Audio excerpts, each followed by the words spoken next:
Welcome to 21st Sports Recap and Reaction for the Baltimore Ravens at the Oakland Raiders in their Week 2 matchup, September 20th, 2015. We're going to go over all the possessions and we're going to break down the stats and give our analysis. So start off with the opening drive. In the first drive of this game, the Raiders took it 80 yards in 6 plays, capped off by a 68-yard touchdown pass by Derek Carr to the rookie Amari Cooper. And with the extra point by Sebastian Janikowski, it was 7-0 Raiders over the Ravens. So then on the next possession, the Ravens would fumble the ball on their first play from scrimmage. Flacco had hit Aiken for a 6-yard pass. Aiken fumbles it, and so now the Raiders would take over. And after 4 plays and going just 24 yards, Sebastian Janikowski kicked a 23-yard field goal, and that made it 10-0 Oakland over Baltimore. So now the Ravens would take over, and they would go 66 yards in 10 plays, capped off by a 22-yard field goal by Justin Tucker. And now the Ravens were on the scoreboard as they cut the Raiders' lead to 7 with the score Oakland 10, Baltimore 3. Still in the first quarter, and the Raiders would end up punting after 32 yards and 8 plays. And now the Ravens would take over on their own 20, and they would go 80 yards in 6 plays and score with 1 second left in the first quarter as Joe Flacco hit the tight end Crockett Gilmore for a 26-yard touchdown, and the extra point by Justin Tucker tied this game up at 10 apiece. So it was 10-10 between Baltimore and Oakland after 1 quarter of play. So now the Raiders would take over on their own 20, and they would go 80 yards in 5 plays, capped off by a 1-yard touchdown run by Latavius Murray as he punched it in from a yard out. Janikowski added the extra point, and it was back to the Raiders' lead, up by 7 with the score Oakland 17, Baltimore 10. The Ravens responded, going 80 yards in 9 plays, and they ended up scoring with a 9-yard touchdown pass from Flacco, once again finding the tight end Crockett Gilmore, and it was back to a tied game when Tucker hit the extra point, this time at 17 apiece. So now the Raiders would get the ball, and they would end up going 52 yards in 10 plays, and Janikowski hit a 46-yard field goal that put Oakland back in the lead with about 2 minutes left before halftime with the score Oakland 20, Baltimore 17. But the Ravens weren't done just yet as they would go 77 yards in 10 plays, and with 1 second left before halftime, Justin Tucker hit a 21-yard field goal, and this game was tied up at 20 apiece going into halftime. So now to start off the second half, Janikowski would kick it off to the Ravens. They would go 3 and out as they only gained 4 yards on their first possession of the second half. And they punted the ball to the Raiders. The Raiders would then take over on their own 25. They go 45 yards in 10 plays. And then Sebastian Janikowski kicked a 48-yard field goal to put Oakland back in the lead, this time 23-20 over the Ravens. So that was the first score of the second half. Now the Ravens would get the ball for the second time in the second half, and they would go 18 yards in 5 plays, but they would end up having to punt the ball from their own 38. So now the Raiders would take over on their own 16-yard line, and they went 84 yards in 9 plays as Derek Carr would hit Michael Crabtree for a 29-yard touchdown pass, and it was now a 10-point lead after the extra point by Janikowski made it 30-20, Oakland over Baltimore. So the Ravens would get the ball, they would bring the third quarter to a close, and they would continue their possession into the fourth quarter as they went 61 yards in 10 plays. And just about a minute and a half into the fourth quarter, Tucker hit a 37-yard field goal that cut the lead back to 7 with the score Oakland 30, Baltimore 23.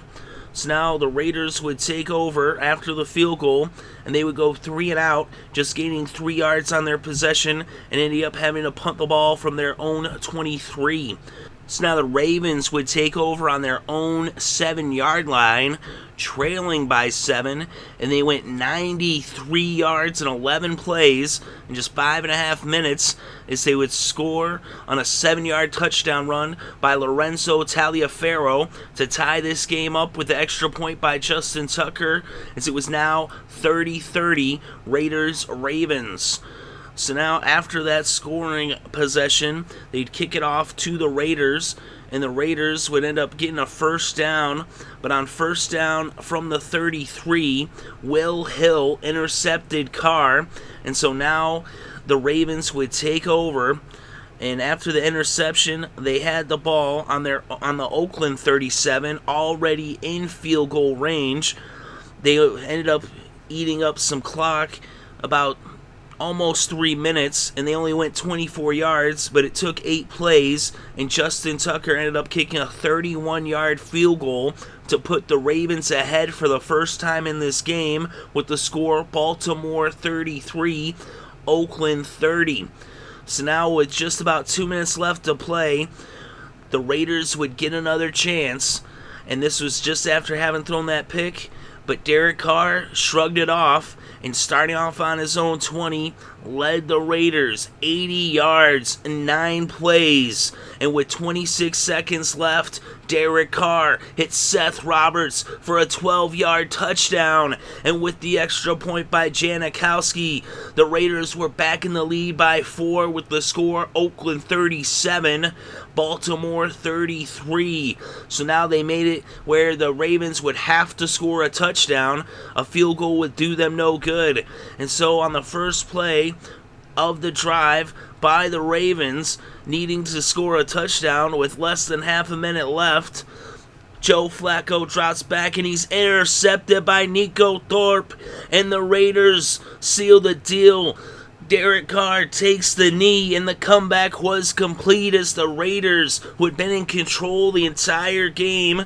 In the end, it looked like it was going to slip out of their fingers, but Derek Carr bounces back from the interception, leads the team to a touchdown drive, and then the defense comes up with an interception of their own, and the Raiders win this one 37-33 final score.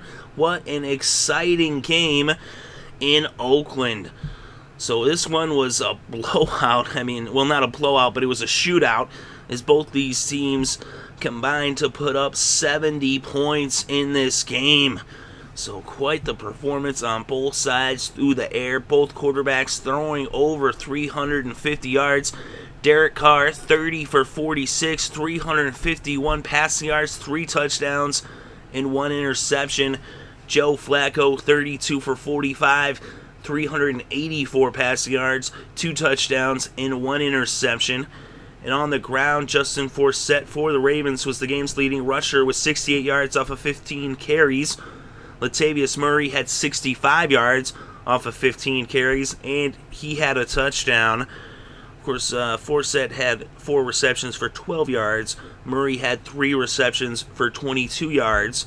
The game's leading receiver was Steve Smith with 10 receptions for 150 yards. Aiken had 5 receptions for 89 yards, and the tight end Gilmore had 5 receptions for 88 yards and 2 touchdowns.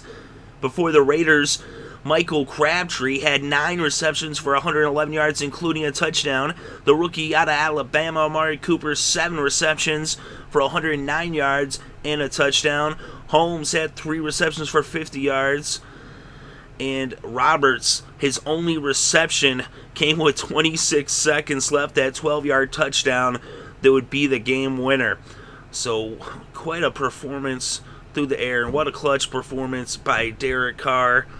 So what a performance by both of these kickers. Janikowski, 3 for 3 from field goal range, including a 48-yarder. He was also 4 for 4 on the extra points, which is no longer a gimme, as those are basically 33-yard field goals. Tucker was 4 for 4 on his field goals for Baltimore, and he was 3 for 3 on his extra points. So really good performances there. That fumble by Aiken cost the Ravens earlier on, Both teams having some issues with turnovers. Not too many, but there were some, timely turnovers. Of course, the Raiders were able to negate that. Is Carr showing that he has a thick hide as he bounced right back, shrugged it off, and led them on that touchdown drive. But the game's leading tackler was C.J. Mosley of the Ravens. They're so close. It's so easy to screw up. But C.J. Mosley, 8 tackles. Lofton had 7 tackles for the Raiders. So did Smith, as they both had 7 tackles. Said over on the other side, on the Ravens, Mosley had 8, and Smith for the Ravens had 7, and Lofton and Smith of the Raiders each had 7 each. There was a sack by Smith over for Baltimore, and Hill had their interception. No sacks for the Raiders, but Thorpe with that big interception when they needed it most. We look inside the team stats. The Ravens actually had more first downs with 29 versus 27 for the Raiders. But the Raiders really shined on third down. As on third down, the Raiders converted 9 of 14 third downs for a 64% conversion rate. And the Ravens just 4 for 11 on third downs, converting just 36%. Although they did go 2 for 2 on fourth down conversions. They were 100% on fourth down. But there was those third down conversions that really ended up costing them. That was part of it. You got to convert those third downs and extend your drives. And that was what enabled the Raiders to put up so many points in this game, among other things. Total net yards was actually in favor of the Ravens, 493 to 448 for the Raiders. And total net rushing yards, 109 for the Ravens, 97 for the Raiders. And in terms of passing yards net, the Ravens had 384, the Raiders 351.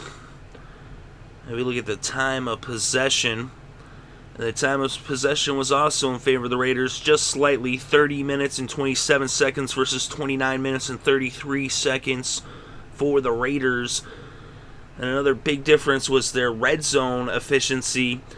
The Raiders were 2 for 3 in the red zone, converting points 66% of their red zone trips.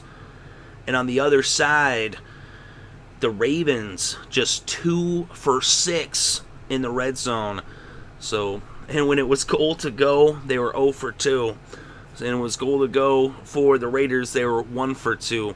So in the red zone, the defense of the Raiders was able to hold the Ravens, and the Ravens were not able to capitalize on their red zone opportunities. They weren't able to capitalize on third downs, but the Raiders were. The Raiders were converting their third downs.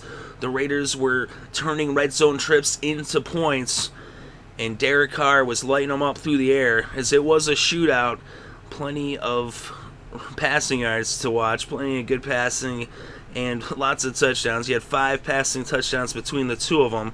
But Derek Carr, 351, 3 touchdowns, the 1 pick. Said Flacco, 384, 2 touchdowns and a pick. So it's definitely one to check out for sure. If you didn't already watch it, go check out the highlights. You can easily find them on NFL.com, among other places. That's where I would recommend. Just go right to the source, really, if you want to see the video highlights. But I tell you, it was one heck of a shootout. And I had picked the Raiders going into this one. I believed that Derek Carr could lift them to victory. A little bit surprised that it ended up being so many points. Not quite so much. You knew that this kind of ball that the Ravens wanted to play, and they put up a lot more, yards and points than they did in Week 1. And so did the Raiders. Both these teams only scored 13 points in Week 1 in their respective games. And then they combined for 70 points in Week 2. So quite the interesting thing there is we've seen their offenses finally get going. Of course, what does that say about each of their defenses? Of course, the Ravens without Terrell Suggs. And, that's something the Raiders are going to have to work on. But they did come up clutch, especially with that pickoff in the end there. Even after having been picked off, the game's only interceptions came in the fourth quarter and in the final, minutes of the game. So, in the last few minutes of the game. So, it's quite the exciting thriller there in Oakland. Let me know what you think about this game. and what you thought, what you came away from it with. Definitely interested in your thoughts and opinions for sure. Thank you very much for listening. It is greatly appreciated. I hope you're having a good day and had a great weekend and enjoyed all the sports.